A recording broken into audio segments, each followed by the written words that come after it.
All right, I gotta ring the cowbell first. I can't hear it. I can't hear it. You got to I ring can't it hear it. loud, mate. You got to ring it loud.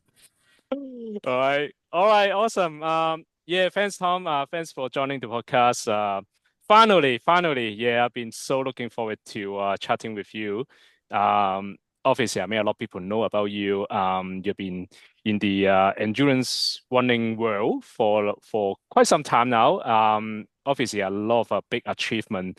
And I still remember, yeah, a couple of years ago when I first got into trail running, and I saw this dude like running without running top on and just like, oh, who's that that crazy runner? And then every race I saw this guy just like finish the race first and then finally, yeah, no, find out about you, Tom. And yeah, it's really grateful to get to know you and yeah, and tonight, yeah, I think that's a good opportunity to get you to sort of like tell us about your background, your story, and I actually have a lot of questions that I would love to ask you like over the years. And yeah, I think now tonight probably have a good opportunity. And obviously I have my co-host Dave Stewart also joining the pod. And yeah, so he probably have met you at the Buffalo race.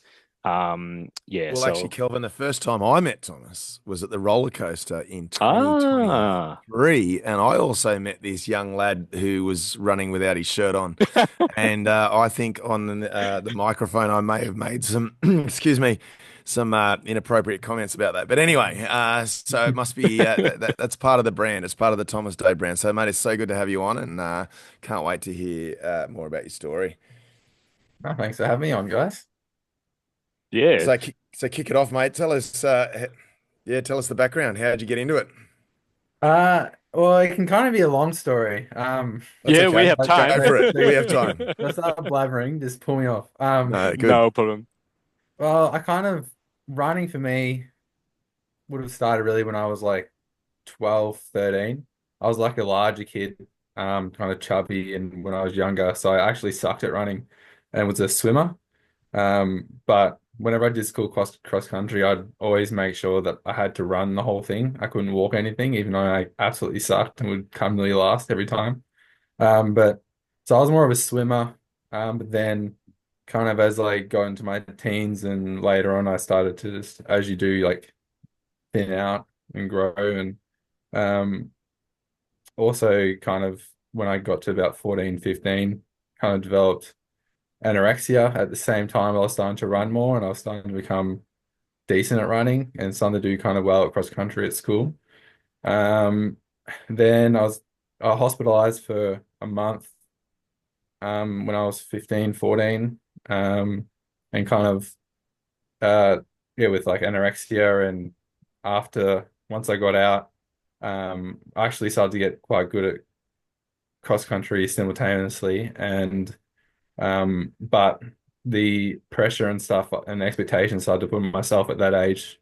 When I started to do well at cross country, I actually stopped running Mm, at school and just I kind of gave into the anxiety and stuff and got into more bodybuilding and boxing. Um, and then kind of was doing that until I got to 18, 19. I was kind of dealing with, I mean, as many people do at that age these days, like depression and anxiety and all that type of thing. mm, Um, and then kind of got to a point, finished school, was working full time, was saving up lots and lots of money, and was just hit a real low, kind of depressed. And I was like, just randomly just decided to go to hike Kokoda. Went to Papua New Guinea. I'm really impulsive, so I just I was going to my say, God. I'd saved up quite a bit of money. Like I saved up like 40 grand or something, and Wow. parents have always been really supportive and said I quit my job and just went and trekked Kokoda. Our only hiking I'd done was at Mm, school for outdoor ed. And I had to do it the hardest way I could find it, which was doing it in 5 days. And did it, pushed myself more than ever thought before, kind of got me out of my shell a little bit. Then I was like, oh shit, I'm capable of this. What else can I do? And just researched some stuff and came across mountaineering and Seven Summits. I'd always kind of been interested in Mount Everest when I was younger, just hearing the stories, mm, and some of those books that I'd kind of read. So I had a little bit of an interest, but after doing Kokoda, I was like, what else can I do? And I was like, you know what? I'm just gonna try and climb the seven summits and do, which is the highest mountain on each continent.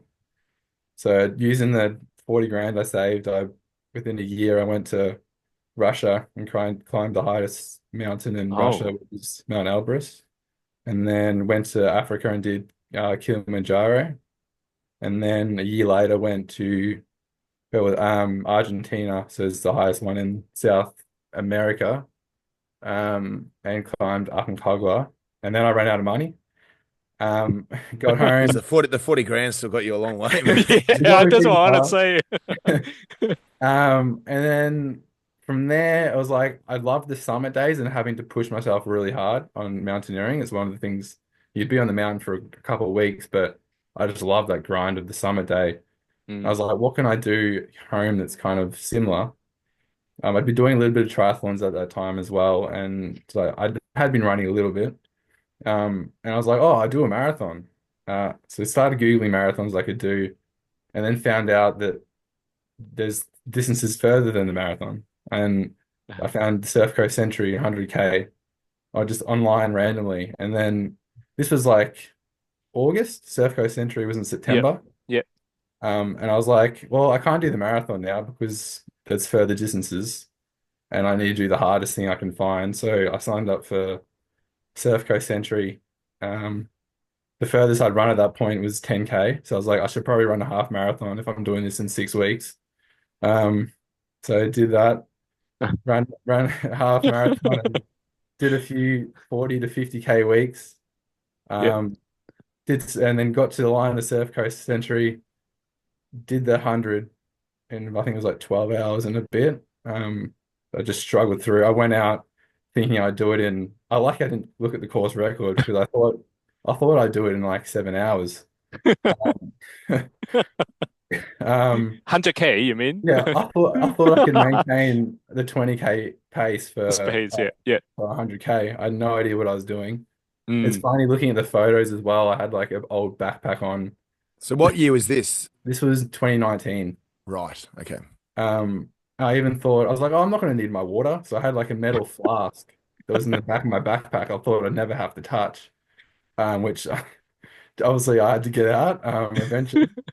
Anyway, so I completely died. We got it finished in the end, and I was like, I'm never doing that again. But then I just started looking things up, and I found out that like 100K is in the furthest that you can go further, and there was 100 miles, and then there's the Great Southern Endurance Run. Mm. I was like, okay, I want to do this one because this is supposed to be the hardest one in Australia. So there's like, I can't find anything worse. I'll just do this one and then I'm done. Um, so signed up with that. I think the only reason they let me in is because had some mountaineering experience. Yep, yep. That was in November. I thought I should do another 100K before then, which I did Mm. the Great Ocean Road, which actually changed that year to an 80K because of the course change and stuff. Um, and then yeah, did Great Southern Endurance Run, 100 miler, got rhabdo, had to go to hospital. Got it finished. Got it finished though, still. Again, like just carried myself to the finish. I think, and then ever since then, I just kind of had been doing it since. So then, ever since then, it's just been just doing heaps. So first few years, I was just trying to do as much as I could do. So I was doing one. I think the year after, so 2020, 2021, I would have done 12 to 16 ultras, I think. Oh my Quite a God. few hundred So and miles. that would have been during COVID, right? So Yeah, yeah. yeah. I still managed to just everyone I could literally sign up to. I would sign up to and do. I think I even I even went all the way to New South Wales because it was the only one that was open for a little bit and managed to do that. Um, and then yeah, it's just kind of set me on the path I'm on now. So I didn't get into it as a runner, as more as just someone that wanted to really push themselves and see Mm. what I was capable of. Um, I- on, sorry. No, I was just going to say, and I didn't want to cut you off there because there's a lot to unpack here, mate. Yeah, so Yes. stop if I'm jabbering There's on. a lot to unpack here. No, no, no. You're not yabbering at all. I want to come back to I want to come back to a few things. I want to come back to the teenage stuff because that's important. But you mentioned impulsive. And mate, I'm trying to keep up. There's a lot of impulsive decisions there.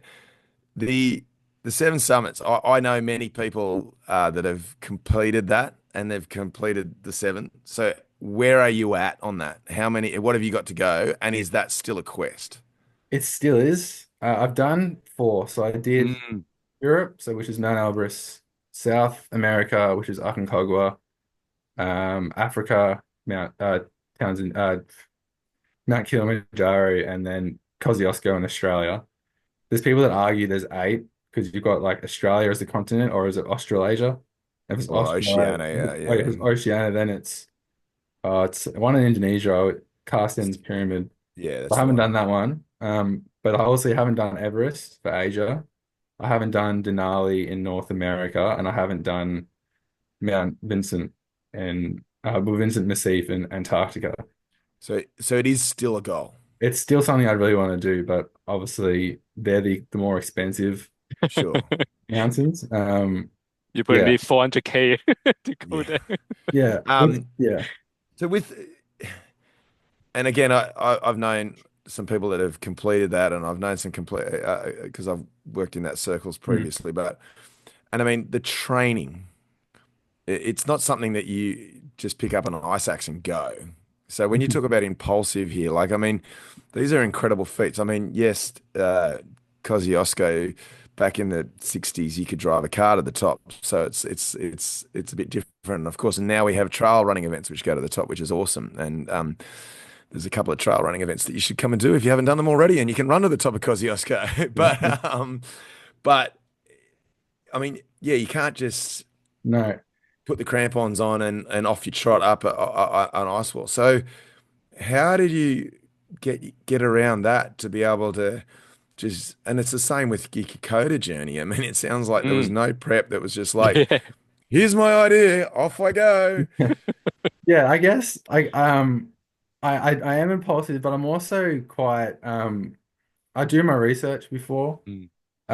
And so even the summer summits, I did kind of plan it out and I'll do a lot of research and listen to what other people had said about these certain mountains and certain companies that would help, that you'd obviously be guided to with these mountains. And so deliberately picked Mount Elbrus as my first one because there's no, you need to learn, they teach you a bit of basic cramponing and basic ice axe, like arrest and things like that, but it's not technical. At least the side that I was doing, the south side on Mount Elbrus. So you could be in a guided group with good guides, and would teach you the basics. So that I'd research that and good companies that I could kind of trust because obviously it can be very dangerous as well. So your safety's a concern. So I did research that and kind of picked each one as I went along. Same with Kilimanjaro, like that pretty much is a hike. Like you don't actually, if you do it when I did it, which was August, there's not even really much snow at the top. So you just need hiking skills, and just be aware of your body and things like that and what to listen for. And then Aconcagua was a good one because it's really high, so it's 7,000 meters high, so you can start to see how you start to go at altitude. But again, it's not super technical. Don't they argue with Aconcagua that because of where it sits on the equator, even though that Everest is the highest mountain in the world, Aconcagua is the furthest point from the center of the Earth because of the way the Earth is actually Yeah, not a pure circle. So because of the equator, it actually sticks out further than Everest. But because from sea level, it's not the highest, but from the center of the Earth. Anyway, long yeah. No, story. I have heard that. Yeah, I've you read can some books. struggle a bit more there because of it. Yeah. Yeah. Um, and it obviously has its own things like rock falls and huge winds. And a lot of the guides that speak actually say that one can actually be a bit harder than, physically, than one like Everest because you've got to you carry your gear in and out there, so you've got like 30 kilo packs and stuff like that. Which also brings me a bit about that mountain is I was with a company called Climbing the Seven Summits, Yep. and I was just someone that always just wanted to help the group as much as I could and be part of the group as much as I could. So I kind of became nearly like a porter for the group, like a porter slash not kind of assistant guide. Like I'd always try and help make breakfast for everyone, even though it was a guide's job. But anyway, that led to them. They do a Kosciuszko skills course during winter in Australia, where they teach a lot of the ice skills and stuff down in Australia. And they actually invited me to be like an assistant type of guide there for 4 seasons. I think I've done there during winter. Oh, Okay. awesome. So I've learned a Wow. lot of the skills. Pretend to know what I'm doing. So you learnt the Assistant skills. guide. You learnt the skills after you've climbed the Yeah, mountain. yeah. Yeah, but it's funny because they all think I'm decent, but just because I'm just helping with the cooking and helping with the grunt stuff, but I'm not actually very skilled. But yeah, No, so they're a very good crew, and I know some of those guys. So that's awesome that you've been part of that. So that's unreal. yeah, So that also then leads me though. Again, we talked about training and then things that went on for you. I mean, you mentioned there through your teenage years, um, and this is really interesting. And again, we seem to be very fortunate to and blessed to be able to speak to some incredible people that have been through a lot, whether it's through their teenage years or through COVID or whatever it might be, or through, just unfortunate incidences that have happened there. But you mentioned the anorexia, and obviously you're a very fit guy now. Like you're out there doing these things. You're making people's food, you're carrying luggage for them on the summits, and you're doing these incredible things. How did you transform or get your head around from as a young male to be having that kind of eating disorder and then getting your head around that to be and then the journey there. yeah. Well, yeah, I think the first thing to say with at least as far as I've come to concern is the same thing that if you've noticed a common theme with everything that I have done and back then it's all comes back to proving that I'm enough to myself Mm, and to others, and that's come from not feeling enough, not feeling masculine enough as a kid, um, which comes from numerous family circumstances, society circumstances, lots of little things that kind of added up to me not feeling like enough as a kid. And so it's always given me a drive to need to prove to myself that I am enough and that I am masculine enough. Like even looking back post the anorexia, the first things I got into was boxing and bodybuilding. mm, Um, Boxing to prove that I'm not like I'm not scared of fighting because I felt like a coward deep down. I think also being like surrounded in two brothers and a dad that he's always push us, not too hard or anything, but I kind of made me not feel like enough and not feeling like I'd really express my opinions within the household without kind of being feeling like I had to submit as a kid. I think led to me feeling a bit like a coward, which then I needed to prove to myself through boxing and then trying to gain muscle to be masculine as well. mm, Um, it ended up in me pursuing those sports. Um, and then also being in a hospital with anorexia, I felt very demasculated because I was surrounded with females, and it's always kind of considered more of a female type of, a bit more back then, mm, kind of more of a feminine type of disorder, Mm. being skinnier and being focused on eating and that type of thing. So it's always comes back to not feeling masculine enough, not yeah, again, not being enough. And I think that's also why it came to big challenges like ultra marathons to prove that I'm tough enough. Finishing races like down under, I need to prove to myself that I'm tough enough, mm, all that type of thing. So that never will go away, but it's accepting that and just learning to live with that. And just holding that as another voice in my head that isn't actually like me. It's just part of me. It's like the kid in me that didn't feel like that way as a kid. But I've really what these challenges have really helped me in that aspect because I've had the opportunity to be to prove to myself that I am like enough in the typical what I mm, perceive as a masculine outlet.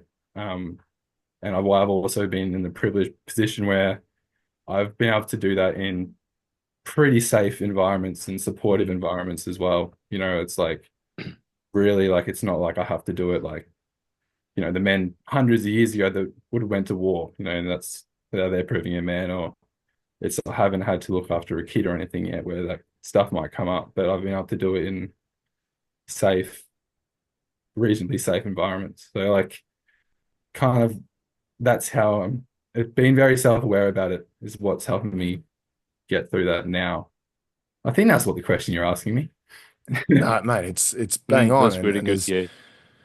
there's many things that come to mind. I mean, it's like, you know, again, as a young male, who is his support network? I mean, you talked about trying to live into my brother used to say it all the time, I'm always living in the shadow of Dave, But so it's living in the shadow. You mentioned your brothers and your parents, but then you also mentioned that your parents are really supportive. But I can't, yeah, really value you sharing your experiences here, Mm, because for a young male to be fully then diagnosed and then end up in hospital with anorexia is not something that a lot of men would be comfortable talking about. Mm. Yeah, and I think yeah, there's definitely a stigma to it, and I think that it really doesn't have to be. I'd see I always how do I try and explain this is I was diagnosed with anorexia, and I to me it was a maladaptive me was trying to cope as a kid, trying to just feel good about myself, and I'd look up to think people like Rocky, like idols that I look up to, obviously not a real person. Um, like Rocky, and I'd be like, I want to be like him. I want to look like him. So what do? I go online. How do I look like that? Lose fat because your muscles underneath your fat. So then I'll start making habits to try and be more ripped. So what's that? You eat healthier, eat more protein, whatever that is. So then I'm starting to train my brain at that young age to do these things. So to have that healthier protein and then to not have fats, and that fats are bad and that carbs are bad. So if I avoid them, I feel good. If I have something like this high protein, I also feel good. So then I'm building these little habits that I'm adopting as a mm, kid, um, not really knowing what he's kind of doing exactly. And just to cope, just because that would make me feel good. Because at the end of the day, if I'm going to bed and I've known that I've like potentially losing fat because I've following this diet or that diet, that I can feel good about myself and I'm closer to being like the person I'm aspiring to. And then before I know it, it's become a subconscious pattern.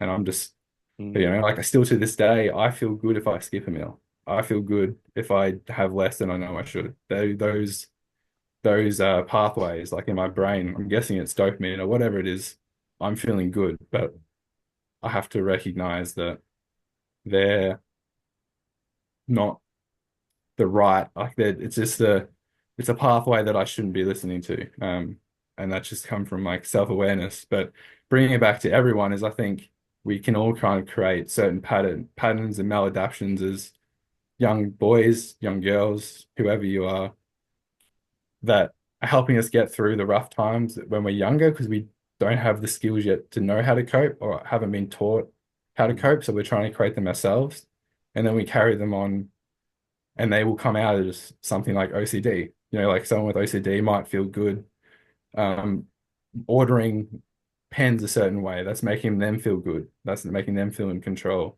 And then they carry those patterns and decades later, and it's not serving them anymore. And that's when it's not useful. And I think everyone, even if you're not diagnosed with something, has these type of ways of coping. And so I think although like I was diagnosed with anorexia, um, I think there's things that people can think about and habits they have, which might not be affecting their life as much, but could be affecting on a smaller scale that is still relatable, if that makes sense. mm. Oh no, absolutely. And again, yeah, mate. Um, you can tell that you've really dug deep and searched the inside of the soul there, so to speak, to come out the other side. So, and I know Kelvin probably wants to know this because he loves asking these questions, so I shouldn't cut it. But so how is then endurance running and ultra running and trail running helped? Yeah. Well, as I said, initially it was helping. It was proving to me that I'm enough, that I'm strong enough, that I'm a man enough. Like I remember like finishing a race like down under, and then getting other people's approval as well. Other people telling you how tough you are.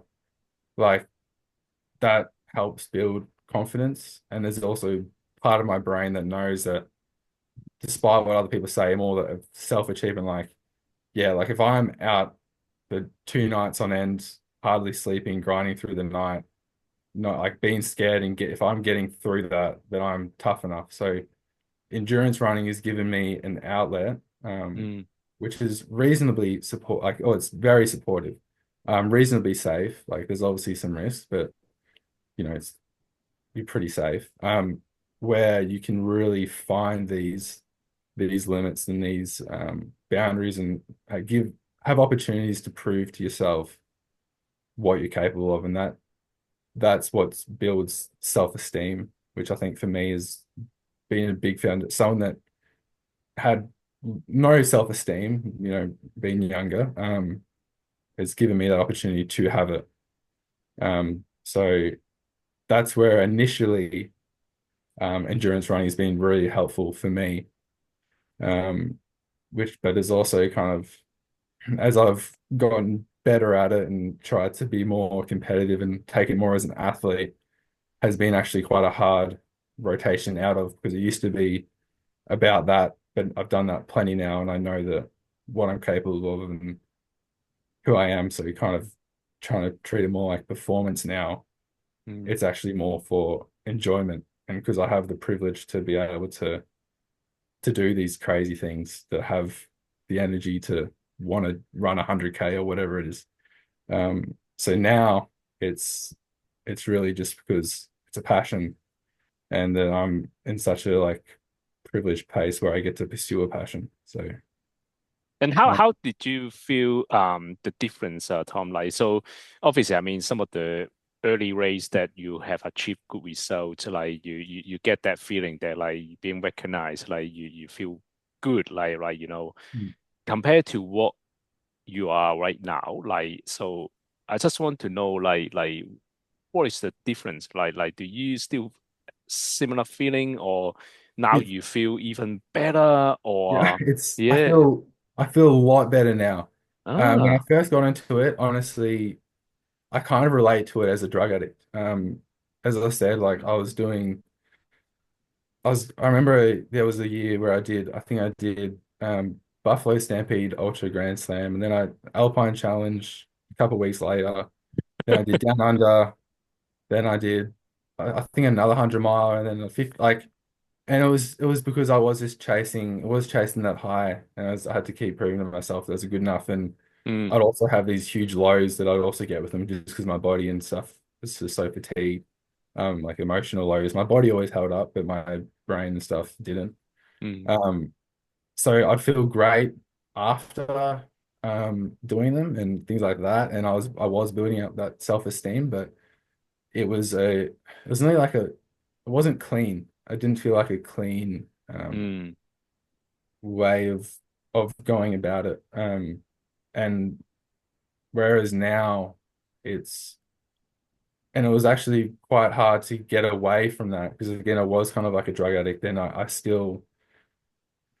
still always again still always there, but now it's it's not that I don't need it. It's because I actually enjoy it. mm. Um, Yeah. like yeah, so it's hard. So now it's like it'll. I'm happy to train for. I prefer to. The difference now. Prefer to train for 3 months hard for one race. Yep. Whereas back then, I would need to do a race every second week just to get that high. And then I could never actually be peak performance because my body was getting smashed every second week. Mm, And I would also be scared that I wouldn't get that high if I didn't have, um, like I wouldn't get that high if I wouldn't allow myself 3 months to train for one event because if I didn't do well in that event, I wouldn't get that high. Yeah. Um, so I'd never give myself the chance. Whereas now it's more about the process and I don't need the high, So Mm. I guess W- does that answer that question? Yeah, Tom, like, would I mean, would it say like, what changed? Like, is it because like, obviously you have a very good coach, Steve, Hmm.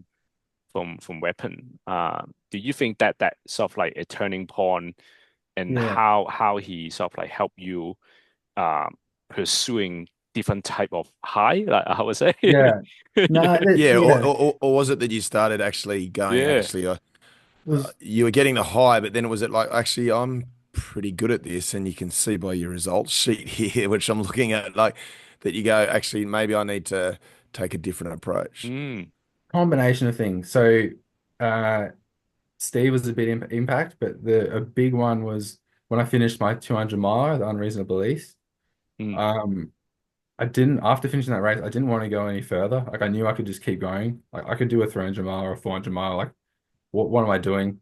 It's kind of got stuff. But what came with that was a really big depression mm, because I was like, I've got as high as I'm happy to like want to go. I don't have any motive to go further, but I don't feel any better for it. Like I'm still that boy still. Like I'm not, like it's there's no further goal for me to reach. I already reached as far as I want and I still feel the same. You yeah, hear a lot of musicians and talk about this thing where they've reached their peak and they've so-called like made it in whatever they've made it, and then they get this big depression because they've still got a hole that they've been mm, trying to fill. So I had that. But also, Steve got me onto the world, or helped me get onto the world's team in Thailand, the World Mountain Trail Running Championships in mm, Thailand back in 22 as a developmental runner. And I kind of got my eyes woken up a bit there because I went and ran that race, and just these were like elite athletes, and there I was getting to that first aid station, bringing my shine like cookies at this aid station. I just And had you and cookies you laid and out. your water bottle in your backpack, and Yeah, yeah, a scoop at. yeah. And they've got their gels. Everyone's was laid out meticulously, and Yeah. I could just they were running like 340s from the start line, and then racing each other up this 1,000 meter climb within the first 10K. I'm like, crap, like I can't even touch these guys. Like, what am I doing? Trying to down these cookies. It was just like, nah. Like it kind of opened my eyes a bit about competition as well. Mm, And then Steve, I think I've always Steve was a mentor, and I then got him as a coach. And I've said to this Steve 1,000 times, the biggest reason was he was the only person telling me he wasn't blowing smoke up my ass. Everyone was telling me how amazing I was, how good I was doing at these races. You're such an amazing runner. You're so talented, blah, blah, blah. But Steve could see through it. And I think he could see kind of that person still kind of struggling. And I think he also saw potential that I might have. And he's like, you just got to stop doing this stupid stuff and start actually training and see what you can do. mm, Um, and a part of that annoyed me at the time, but I also knew like you're right. And I also really appreciated someone just saying it out like that. Like because honesty to me is like everything. So um someone that could also see through. So it was kind of the combination of those things led me to making that change. And it's been a long, slow, gradual change. Like mm, since Steve's been on, I've done races that he's got angry at me for doing. I've still, gone back to my old ways from time to time. He's like, "See, look, you shouldn't have done that." And I'm like, "Oh, yeah, but I still want to." It's This is probably the first time now I've really knuckled down mm, in that regard. Like even pulling out of down under this year, even though it's going to be the last year it's going to be run, was a decision made for performance and things like that. So it's been a gradual process.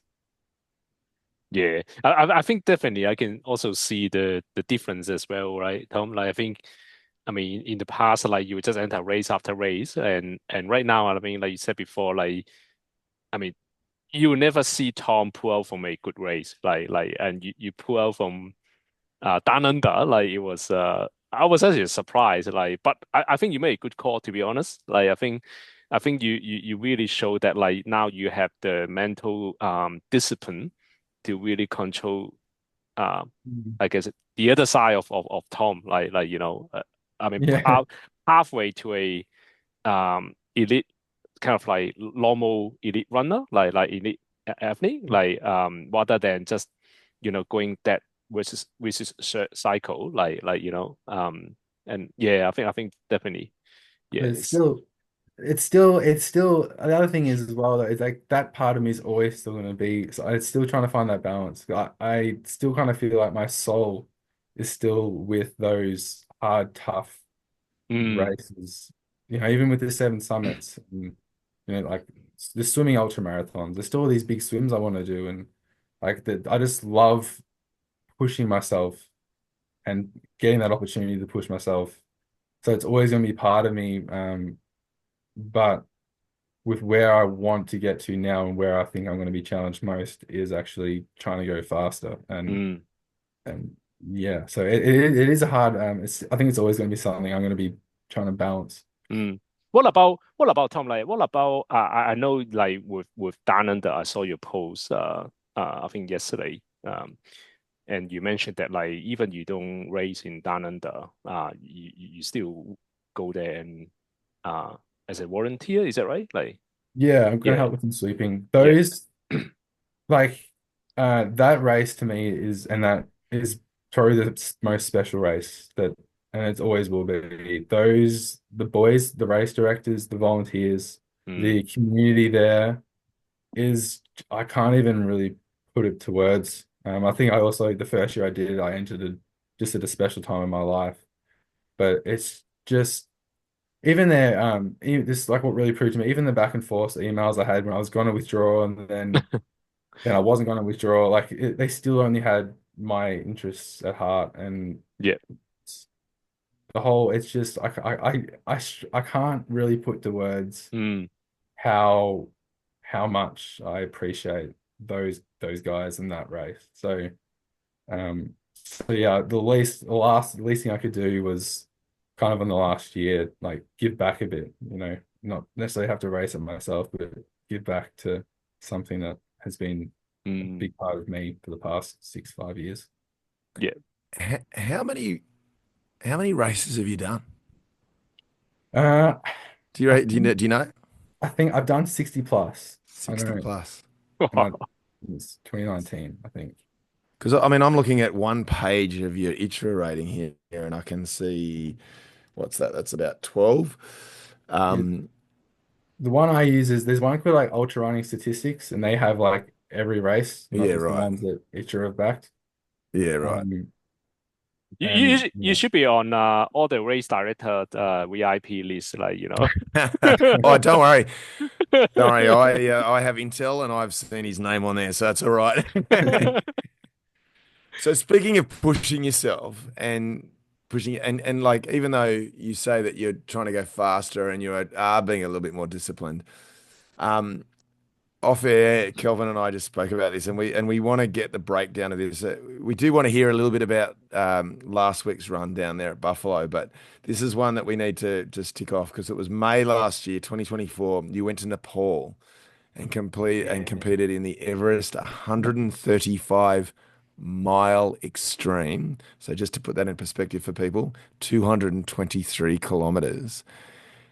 Now, I'm looking at something here. There's almost 15,000 meters of vertical. Just put that in perspective.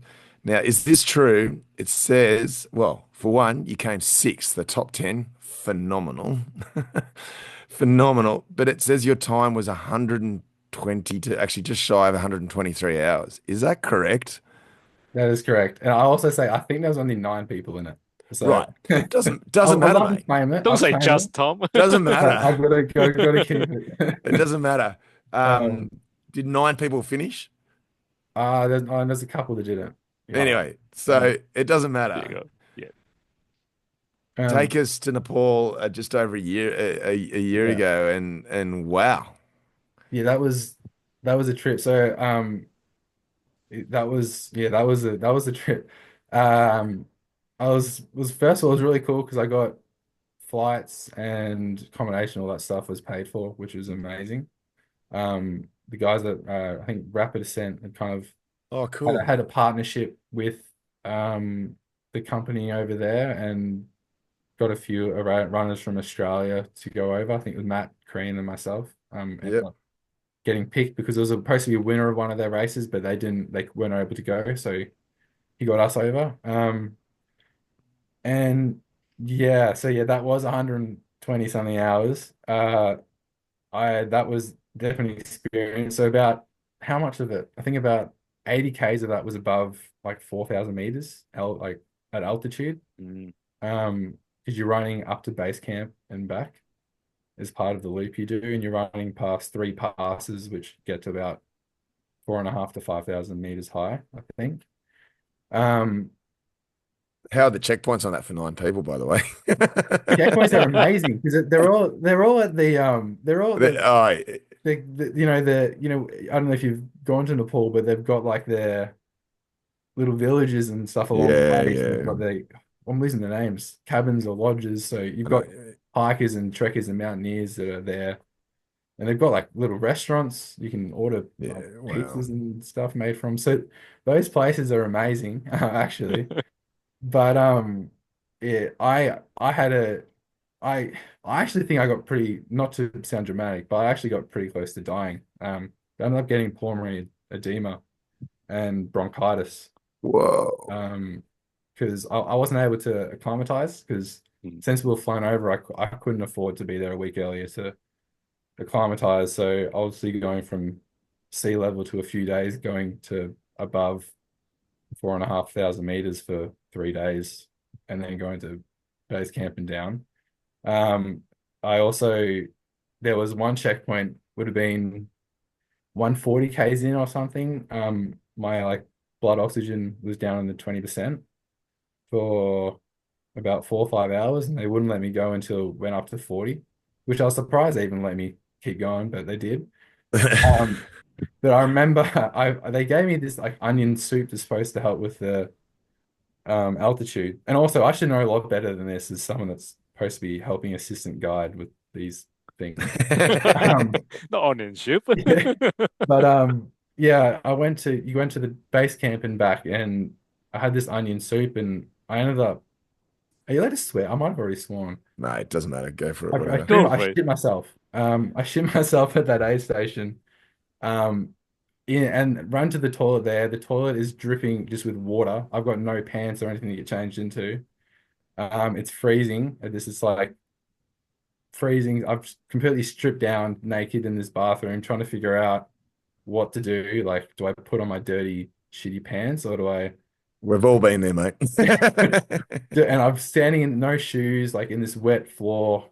The toilet, like it's not a toilet, it's just a hole in the ground. Yeah. Feeling like absolute shit as well. And so yeah, that was and ended up using it. One of the Americans gave me these thermals that I could put on, and I lucky I kept my top fine. And then had a nap, and then went to the last pass that I had to get through. And I have never been. I think it took me 20K. I think it took me 9, 10 hours. Um, Wow. and I was hallucinating um, each step going up this pass, and I was like I don't have like a big fear about my safety a lot of the time, but this was the first time where I was like, if I don't move, like I actually don't know if I'm gonna make it because I'm definitely my temples are pounding. I'm getting hallucinations. Like this is all the stuff you hear about in the books that I've read about all this Mm. pulmonary edema and all that type of thing. Um, and I was lucky, I was lucky. I had two. We ended up having because there was quite severe weather. We all had Sherpas each, so we had Sherpas following us along, and they were like, with one of the. This is honestly, this hurts my ego. It was one of the hardest things. Is I had to. They said, "No, we're taking your pack," and I was like, "No, you're not taking my pack. Like this is a race. They're not allowed to do that. You don't do that." And they said, "No."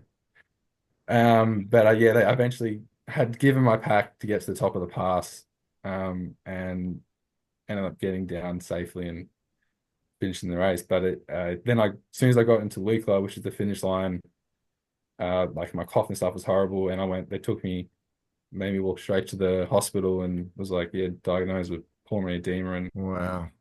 bronchitis. And I was like, oh yeah, that was pretty close. But I've never felt that before. Like the exhaustion was just like something I've never felt before. It was, yeah, that was a rough event.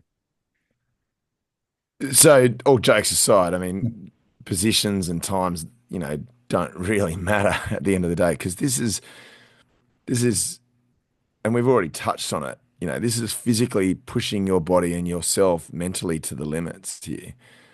And obviously you have a gift.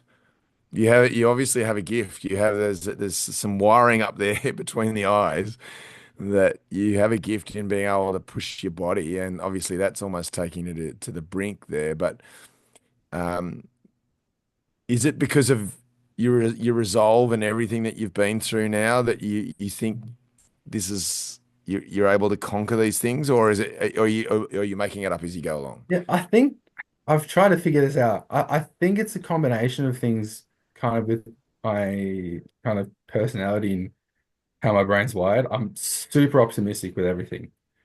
Like I always, for some reason, like, no matter what, I always think that I'm going to finish, or I'm always think that the best outcome is going to happen.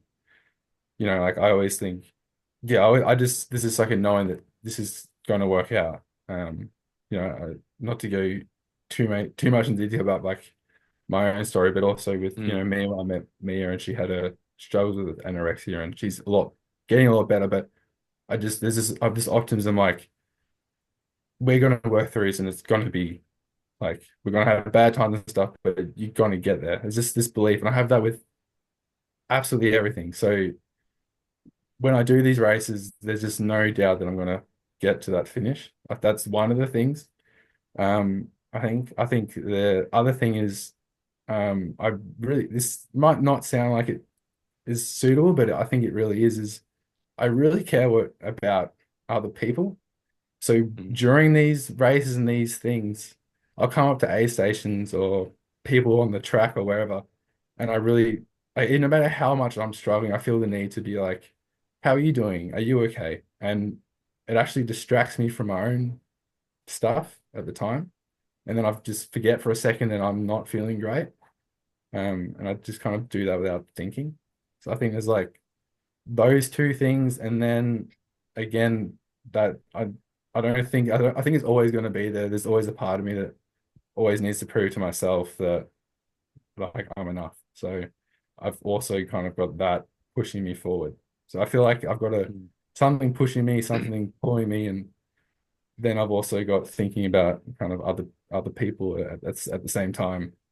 Um, and but it's fun. Something that I was actually worried about as I've gotten a bit healthier mentally was, when I first got into ultras, if I didn't finish that ultra, the thing that pushed me to finishing that others might not have had is if I don't finish this, like I may as well just kill myself because I'm not good enough. So that's a pretty big drive. It's not just, you know, So I'm not scoffing at it, but yeah, I hear what you're you've saying. got higher stakes at the time.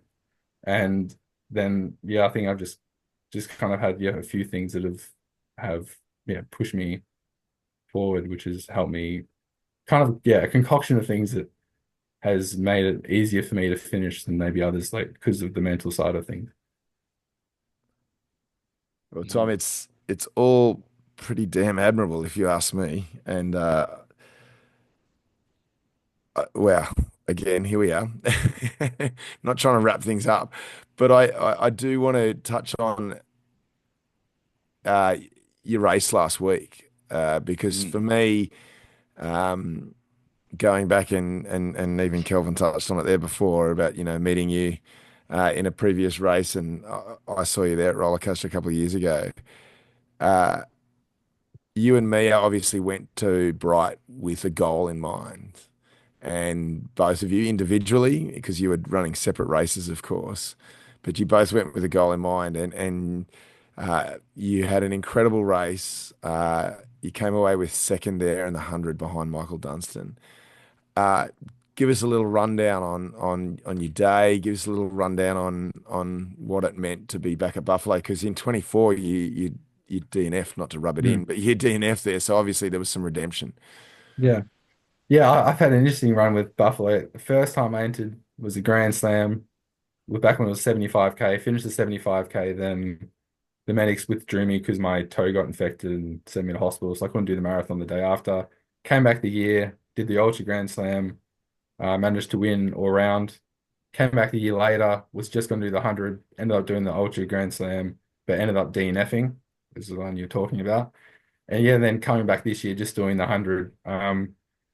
Seeing the field, I thought I'm not going to bother even consider placing. I was like, I'll just make sure I stick to a time that I set. These guys are better runners than me. I knew this. I know this. So I'm not going to bother trying to race them. I'm just going to try and set a realistic time that I can get. So I kind of looked at some of last year's times. I knew the course was slightly different. Mm, A few people that I knew I could be kind of close with if I was racing them, and found that I think I should be able to get 11:30 on a good day. I'll be happy with less than 12. I'll be a bit disappointed if I get anything over 12 because I'm pretty sure I'm mm, capable of getting over under. So I kind of set myself that goal, and just from the get-go, just settled in, just trying to race my own race.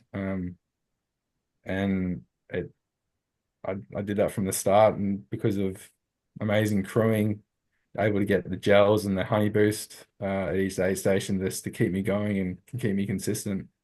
I just ended up having a day that I was really happy with, and did blew my expectations out of the water, getting 11:07. And then some of those faster guys, I think, might have blew themselves up a little bit, is what happens in ultras. And found myself in second, and then yeah, or third overall in second male. So I was really stoked with it. Yeah, wow. it was a pretty incredible race all round. Mikey there taking out first, and then Esther uh, second overall. And but yeah, your time and where yeah, in the scheme of things, because Mike Carroll was in the mix there for a minute. There was a whole bunch of other people, and as you say, things can change there. But um, you're incredibly humble in all of that, because I think yeah, like you raced a bloody good race, mate. Yeah, yeah. I guess you train your ass off, so then it's easier. Not that it's easy, it's hard, and I Mm, want it to be done at 60K. But so you don't have to be dying on race day. It's I think it was a testament to the discipline that I've been sticking to for really since probably June last year. Been really trying to listen to Coach Steve and follow the plan. And Calvin with nutrition has made a huge difference as well. Like again, before Calvin, I had no idea how much carbs I was having an hour, probably like 40 or 50. I'll just eat things, and then Calvin coming out with Honey Boost and also helping me put a plan together has been a huge like change in the speed I'm able to do and how much better I feel. And I think the time that time was a reflection of that work that we put in with NG1 Honey Boost and the coaching from Steve. And literally I've just been literally just learning and trying to learn from them, and just kind of like on race day is a robot, and just tried to listen to the advice and stick to the plan, and it worked. And so I just needed to be disciplined, which is hard for me to do. So yeah, but it worked out. yeah, I think Tom, I remember when I first met you, I was so shocked to be honest that knowing that like you didn't really care about nutrition and you didn't have a sort of like proper training block and you won all the race in the past with one leg. Like that's what I said to you. And honestly, I mean, you done a great job. That I think at least I mean you're willing to change, like you're willing to listen, I think that I think that also take a lot of courage and determination to change that. Like you've been I mean, you've done like over like 60 ultra running, right?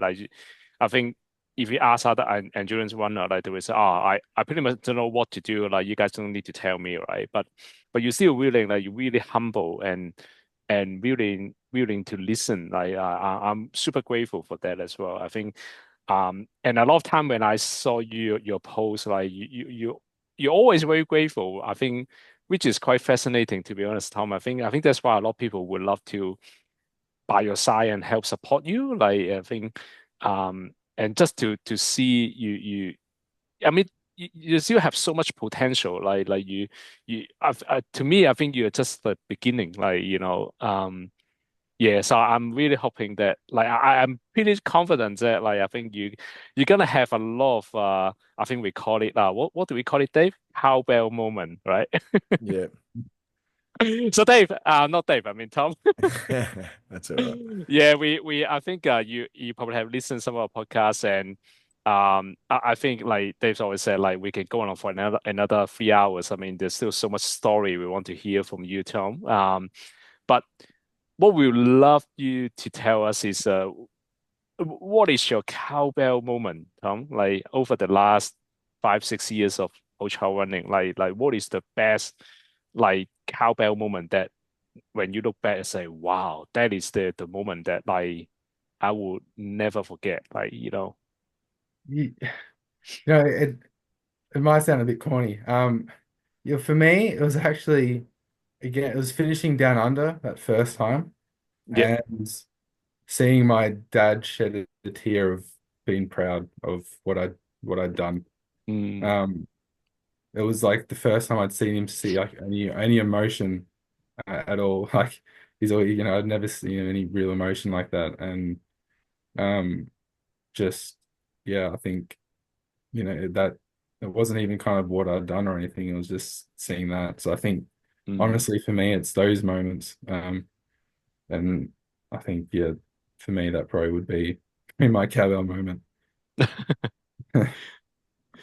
Oh, I think it sums it up based on what you were talking about before and your emotion around that and those events. So yeah, it is incredibly hard to actually cut these things off. But we could go on forever. But